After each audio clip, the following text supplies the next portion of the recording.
નમસ્કાર મિત્રો, સ્વાગત છે તમારા બધાનું વિદ્યા સેતુ હસ્તી યુટ્યુબ ચેનલમાં। તો આજે હું તમારી સમક્ષ એક નવો વિડીયો લઈને આવી છું, જેમાં આપણે ચર્ચા કરીશું ટેટ ટાટ ભરતી 2026 વિશે।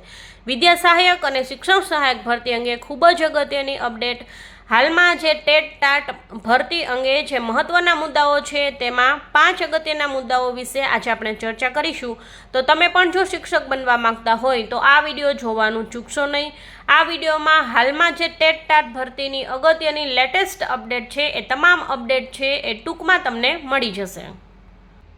ટેટ ટાટ ભરતીની હાલની લેટેસ્ટ અપડેટ જોઈએ તો ટાટ સેકન્ડરીની એક્ઝામ છે એ 3/5/2026 અને સન્ડેના લેવાની છે અને ટાઈમિંગ રહેશે બપોરે 3 થી 6 કલાક।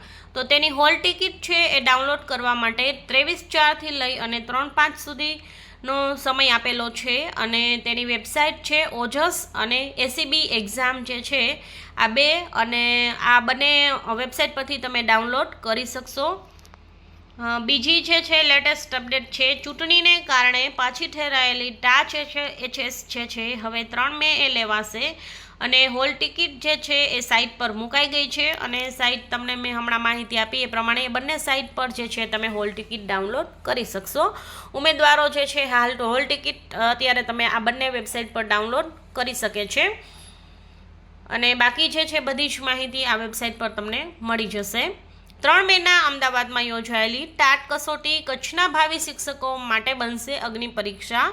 રવિવારે ટાટની સાથે નીટ પરીક્ષા અને આઈપીએલના ચક્રવ્યૂહમાં ફસાશે ઉમેદવારો, કેમ કે જે છે એ કચ્છના ઉમેદવારોને જે છે એ એક્ઝામિનેશન સેન્ટર બહુ દૂર મળે છે, જેથી કરી અને કચ્છમાં જે છે સેન્ટર આપવાની માંગણી કરેલ હતી પણ હજુ સુધી એવી કંઈ માંગણી સ્વીકારાણી નથી। તેથી અવ્યવસ્થા જે છે પરીક્ષામાં કચ્છના ઉમેદવારો માટે ખાસ જે છે એ જોવા મળતી હોય છે। હાલ હોલ ટિકિટ ડાઉનલોડ થવાનું શરૂ છે અને કચ્છના ઉમેદવારોને આઈપીએલ હોવાથી નીટની એક્ઝામ હોવાથી ટ્રાફિક રહેતો હોય છે, જેથી કરી અને કચ્છના ઉમેદવારોએ ખાસ જે છે વહેલી તકે તમારા એક્ઝામિનેશન સેન્ટર પર એક દિવસ અગાઉ પહોંચી જવું, જેથી કરીને કોઈ પણ જે છે મુશ્કેલી ન થાય। વિદ્યા સહાયક ભરતી અંગે ત્રીજી અગત્યની માહિતી છે કે 2026ની જે એક્ઝામ છે તેમાં સ્પેશિયલ એજ્યુકેશનના ઉમેદવારો પણ ફોર્મ ભરી શકશે એવો જે છે વડી અદાલત દ્વારા નિર્ણય કરવામાં આવ્યો છે। સણોસરા લોકભારતી અધ્યાપન મંદિર ખાતેથી પીટીસી પૂર્ણ કરનાર વિદ્યાર્થી ફોર્મ ભરી શકશે અને ડિસ્ટન્સ લર્નિંગના સ્નાતકો જે છે જેમણે ઓપન એન્ડ ડિસ્ટન્સ લર્નિંગ પદ્ધતિથી સ્નાતકની પદવી મેળવી છે અને જે કોઈ પણ વિદ્યાર્થી છે એ પરીક્ષાના છેલ્લા વર્ષમાં છે તે પણ છે ઉમેદવારો ફોર્મ ભરી શકશે। ફોર્મ ભરવાથી વંચિત ઉમેદવારો માટે પ્રાથમિક શિક્ષણ પસંદગી સમિતિએ આ નિર્ણય લીધેલો છે। બાકી જે છે એ બધી જ જે છે એ એની જે છે એ માહિતી તમને જે છે ઓફિશિયલ વેબસાઇટ પર મળી જશે અને આ બધા જ જે ઉમેદવારો છે એમણે એક ઓફલાઈન ફોર્મ ભરવું પડશે તેની ઉમેદવારી જો એમણે નોંધાવી હોય તો, અને બાકી ભરતી સમિતિનો નિર્ણય જે છે એ આખરી રહેશે। બાકી જે છે એ તમે ફોર્મ માત્ર ભરી શકો છો, તેનાથી કોઈ જે છે તમે એક્ઝામમાં પાસ થઈ ગયા છો એવી કોઈ હક કે દાવો તમે કરી શકશો નહીં। આ માટે તમારે લેખિત બાહેધરી જે છે એક ફોર્મ ઓફલાઈન જે છે એ ભરવાનું હોય છે। વડી અદાલતમાં જે છે એ નામ દાખલ થયેલ છે કોઈ પણ ઉમેદવારો જે છે તેણે એક ફોર્મ ભરી અને એ ઓફલાઈન ફોર્મ જે છે ગાંધીનગર જમા કરવાનું થશે। અહીંયા એડ્રેસ પણ આપેલું છે, ત્યાં રૂબરૂ તમે ફોર્મ આપશો તો તમે પણ જે છે એ ટેટની પરીક્ષાની અંદર જે છે એ ફોર્મ ભરી શકશો। વડી અદાલતમાં જે કોઈ પણ પિટિશન દાખલ કરી હતી એ માટે અદાલતે અને ભરતી સમિતિએ એવો નિર્ણય લીધો છે, એવી એક અપડેટ હતી। નેક્સ્ટ અપડેટ છે કે ટેટ 1 પાસ ઉમેદવારોની આક્રમક માંગ। વિદ્યા સહાયક ભરતીની અંદર વય મર્યાદા જે છે એ 33થી વધારી અને 35 કરો એવી જે છે ઉમેદવારો દ્વારા માંગ રજૂ થઈ છે, કેમ કે ઉમેદવારો જે છે તેની ઉંમર જેમ વધે એમ ઉમેદવારોનું એવું કહેવું છે કે ઉમેદવારો વધારે મેચ્યોર થઈ જતા હોય છે, તેનામાં વધારે જ્ઞાન આવી જતું હોય છે અને ઉમેદવારો જે છે ઘણા લાયક ઉમેદવારો વય મર્યાદાને કારણે રહી જતા હોય છે, તો વય મર્યાદા વધારીને 35 વર્ષ થાય એવી છે ઉમેદવારોની માંગ છે। હવે જે છે એ ભરતી સમિતિ શું નિર્ણય લે છે તેના પર એ આધાર રહે છે। નેક્સ્ટ અપડેટ છે, ઉમેદવારોએ બોર્ડને લેખિત રજૂઆત કરી. ટાટ પરીક્ષામાં બોર્ડે માધ્યમ ન બદલી આપતા અનેક ઉમેદવારો મુશ્કેલમાં.